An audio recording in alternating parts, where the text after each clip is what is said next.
বন্ধুরা, সিঁদুর এমন একটি জিনিস যা প্রত্যেক বিবাহিত মহিলারা পরে থাকে। কিন্তু বন্ধুরা, আপনারা কি জানেন এই সিঁদুরকে ফ্যাক্টরিতে কিভাবে তৈরি করা হয়? চলুন আমি আপনাদের বলে দিচ্ছি, কিন্তু তার আগে আমাদের অ্যামেজিং নলেজ বেঙ্গলি চ্যানেলটি সাবস্ক্রাইব করে নেবেন।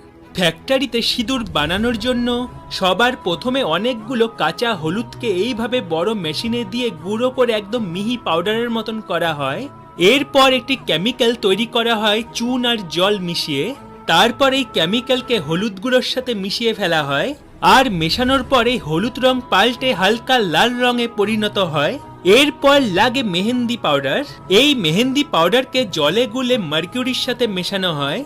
তারপর এই লিকুইডকে হলুদ আর চুন জলের মধ্যে দেওয়া হয়। তারপর আবার সবকিছু ভালোভাবে মেশানো হয়। এরপর সিঁদুরের লাল রং চলে আসে। তারপর আবার এই মিশ্রণকে রোদে শুকাতে দেওয়া হয়। এরপর আবার মেশিনে দিয়ে আবার মিহি